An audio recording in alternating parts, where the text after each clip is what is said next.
Selamat datang di Gelar Wicara atau talk show peringatan Hari Kartini SMP Negeri 116 Jakarta tahun 2025. Dalam Gelar Wicara atau talk show hari ini, kita kedatangan seorang psikolog profesional wanita, Ibu Aurora Putri Astari.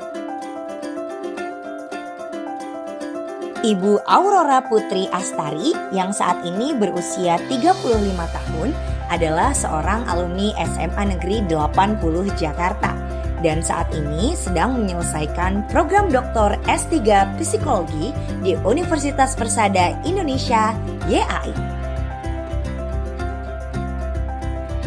Ibu Aurora Putri Astari pernah menjadi dosen di Sekolah Tinggi Ilmu Ekonomi Indonesia dan dosen Fakultas Psikologi di Universitas Azhara dan saat ini menjadi dosen Fakultas Psikologi di Universitas Mercu Buana, Jakarta.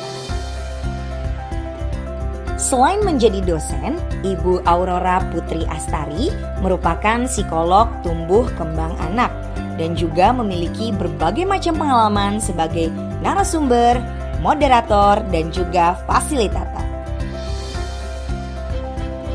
Ibu Aurora Putri Astari juga memiliki sertifikasi kompetensi kerja dari Badan Nasional Sertifikat Profesi sebagai pembicara untuk seminar dan juga workshop. Bapak, Ibu, dan teman-teman hebat semua, selamat mengikuti talk show atau gelar wicara bersama Ibu Aurora Putri Astari, seorang psikolog profesional dengan tema Kartini milenial yang tangguh, mandiri, dan juga kreatif.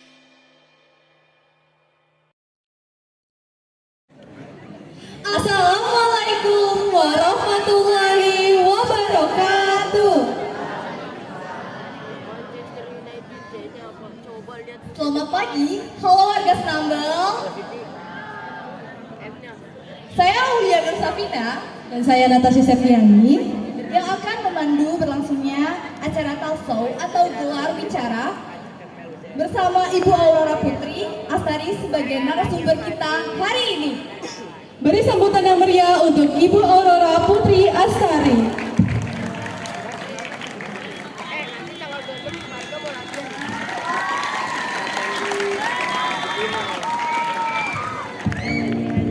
Boleh Ibu sambutannya? Oke.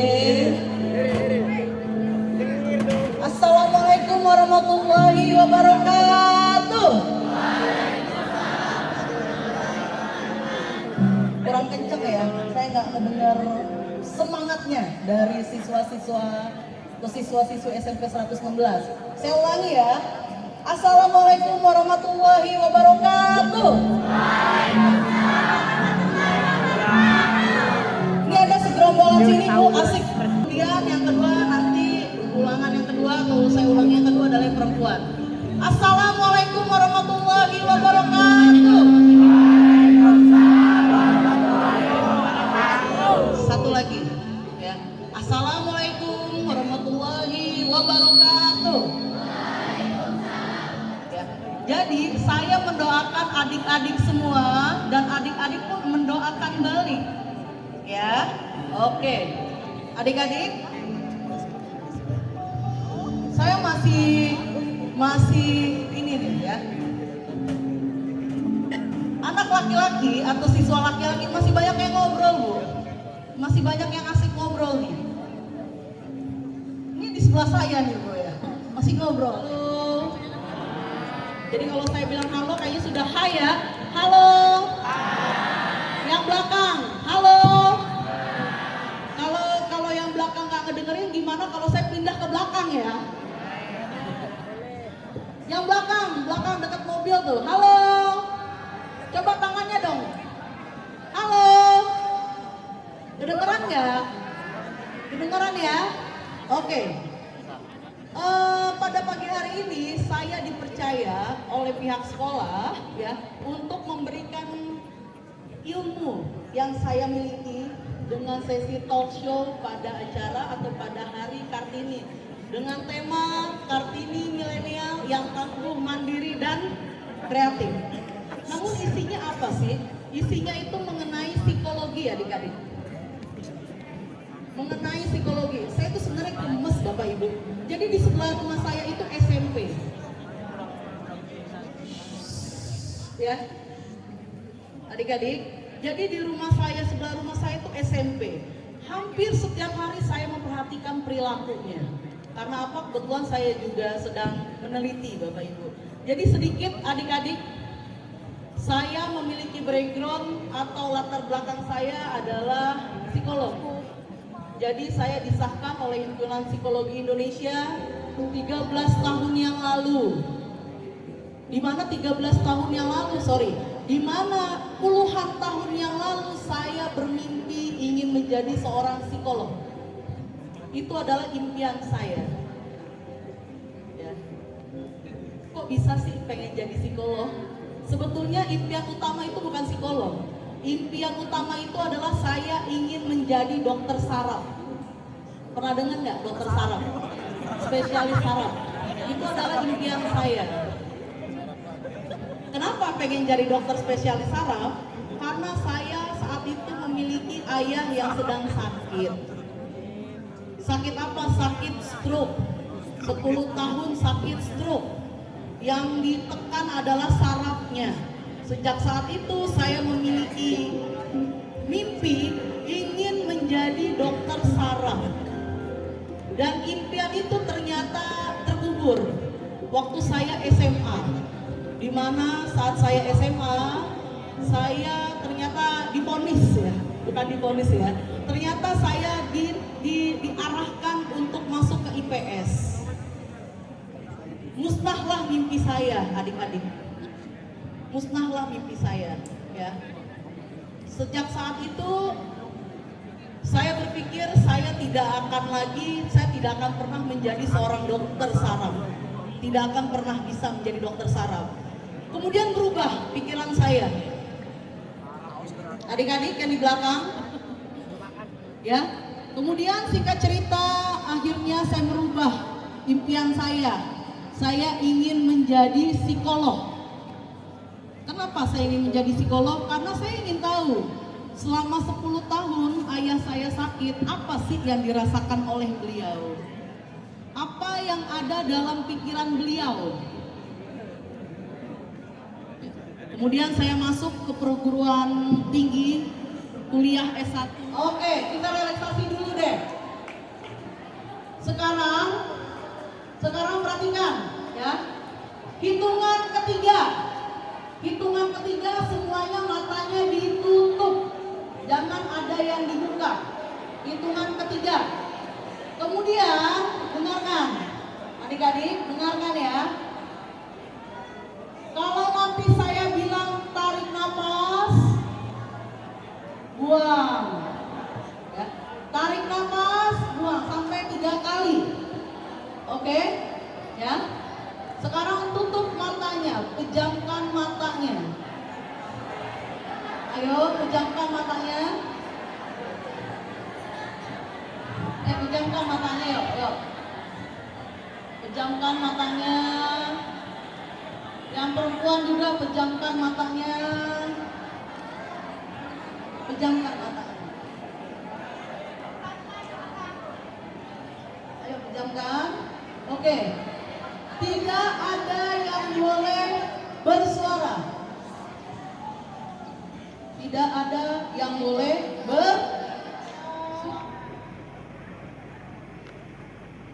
Oke. Sekarang coba peluk dirinya sendiri.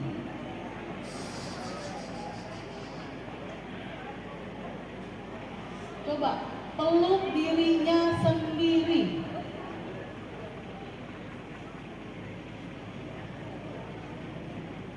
Jangan tertawa ya. Yang laki-laki jangan tertawa. Peluk dirinya sendiri. Oke. Elus badannya. Dielus badannya sambil ucapkan saya kuat. Dalam hati ya. Saya hebat.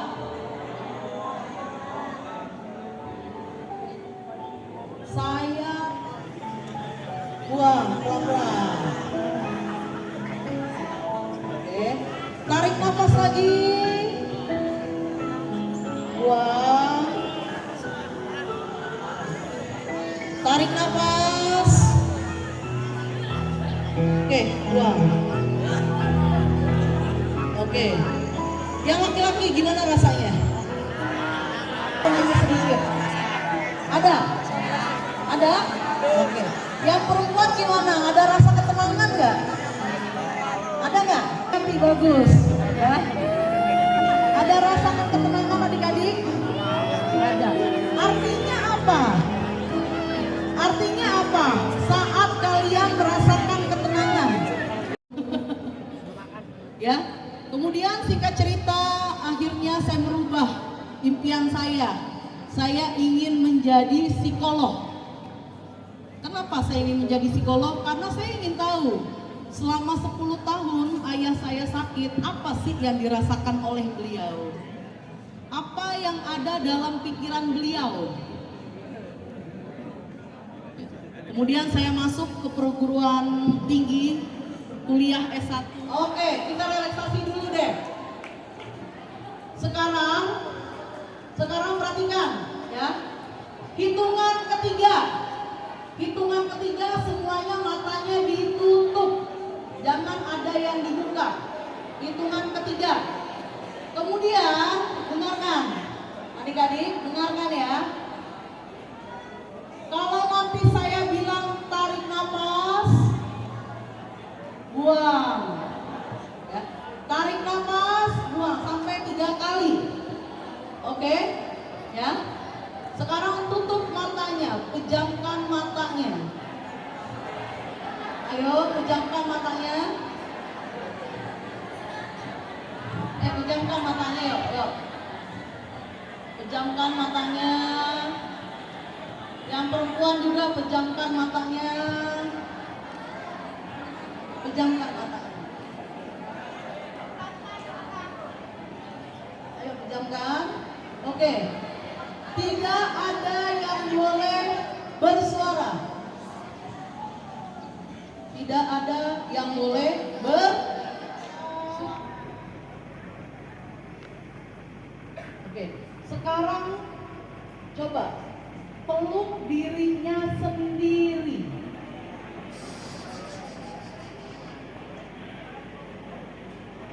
Coba peluk dirinya sendiri.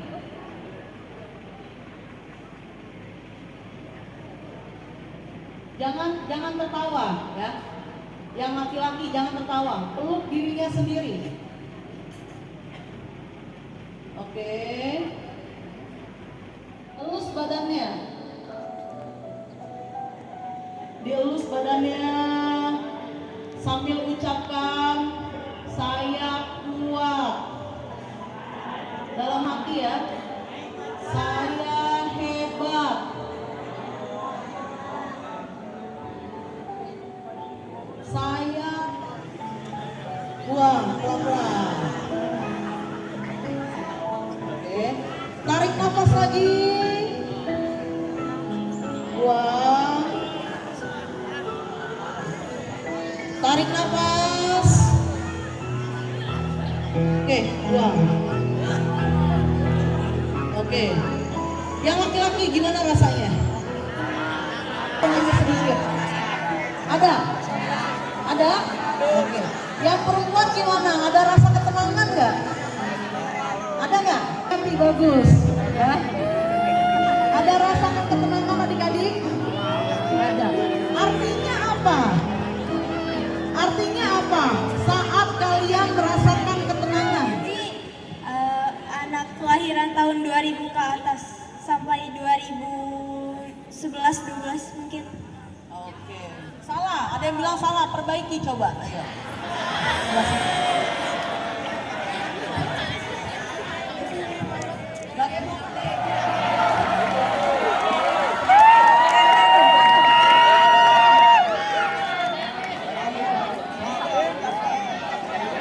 Hujan ya?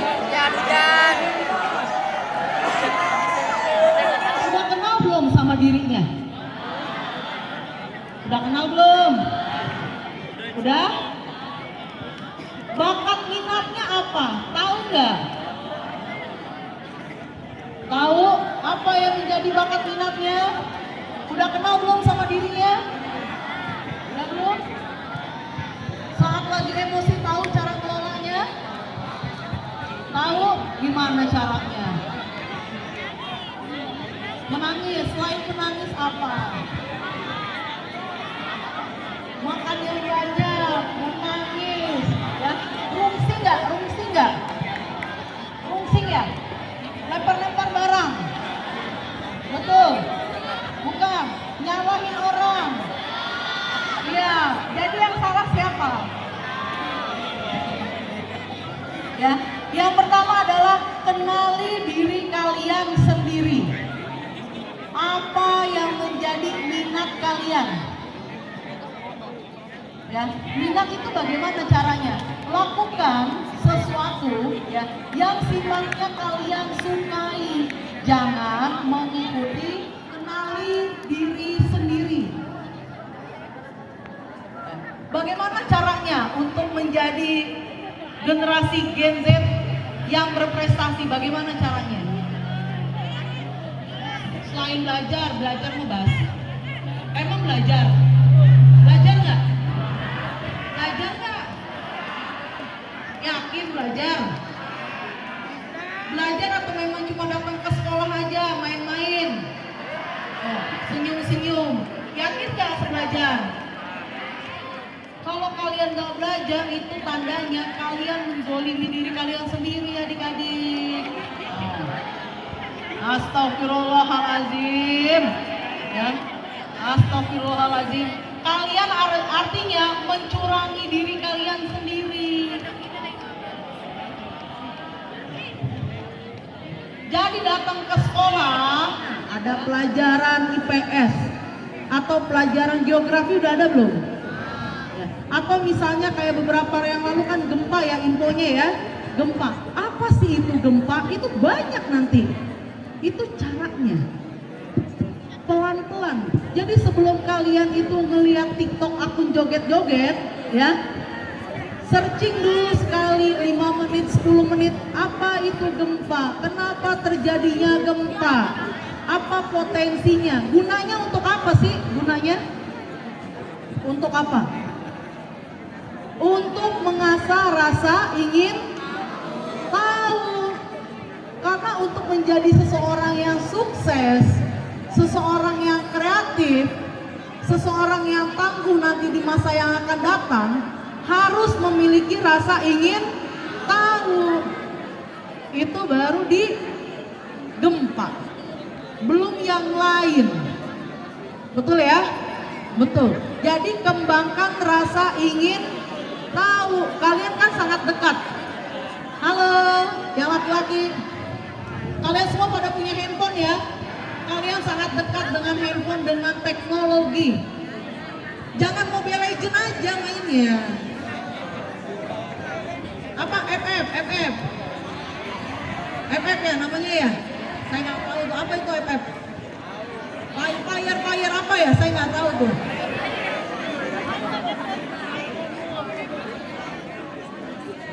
Cuan ya? Cuan? Hah? Betul? Apa? Dua akun? Cuan dong berarti? Jadi joki, terus dua akun, terus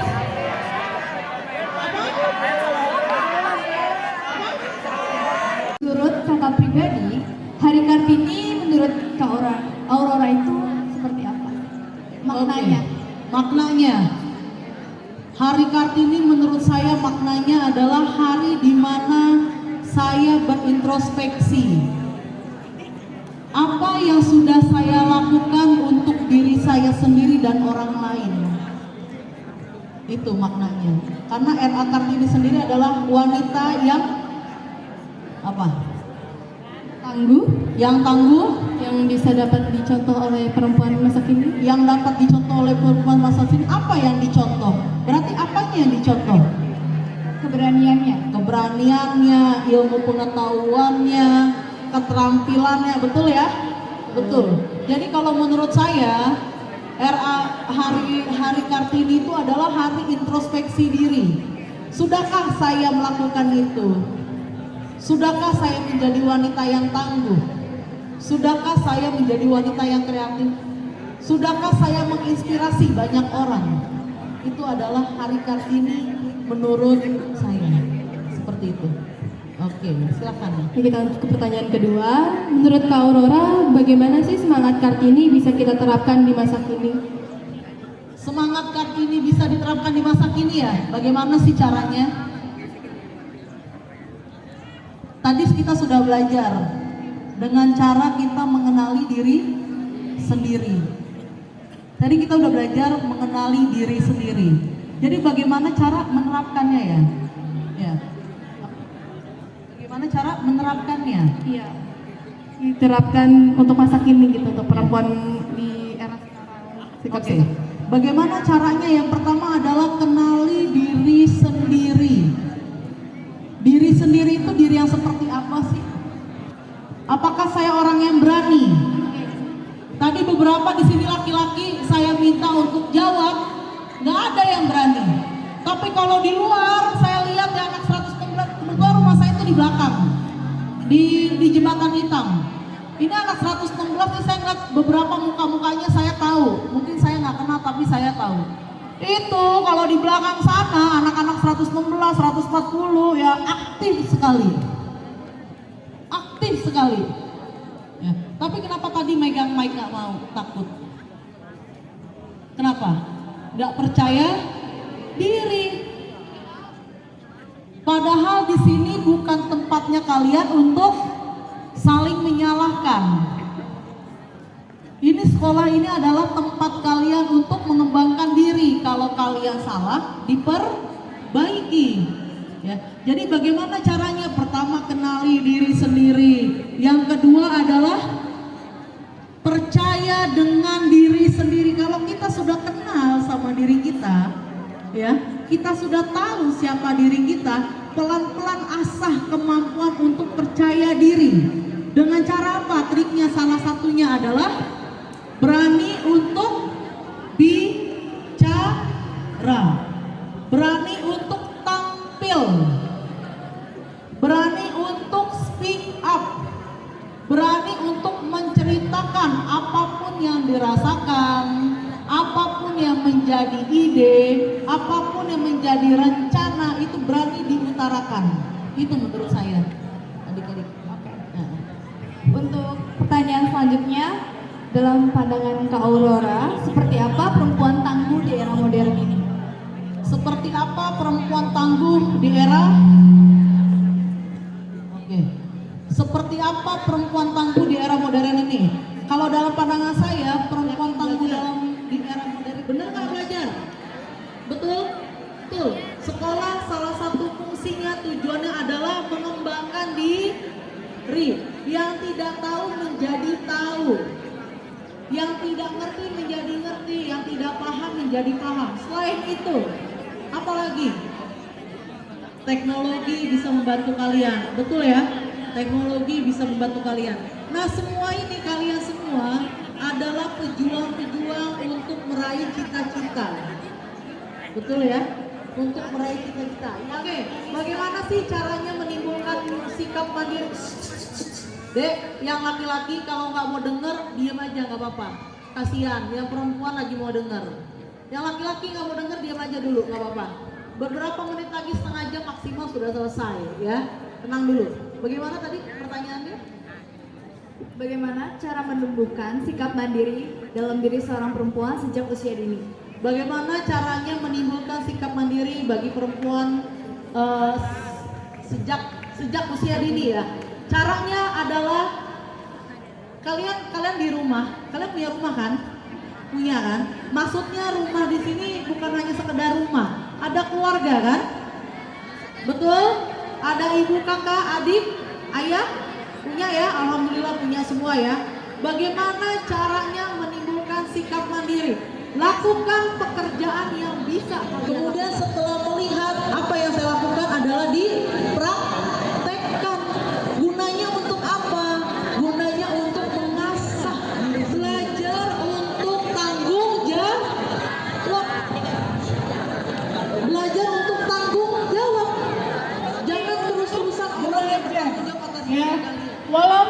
sudah punya profesi tinggi sebagai wanita, kita harus tetap belajar, sampai kapanpun kita belajar. Kayak saya belajar ilmu psikologi, saya belajar psikolog, dan saya belajar ilmu hukum, seperti itu ya. Insya Allah doakan saya mengambil S3 secepatnya, amin. Siapa yang mau jadi pengacara di sini? Siapa yang mau jadi pengacara? Kamu? Oke, siapa? Anak laki-laki nih yang mau jadi pengacara siapa?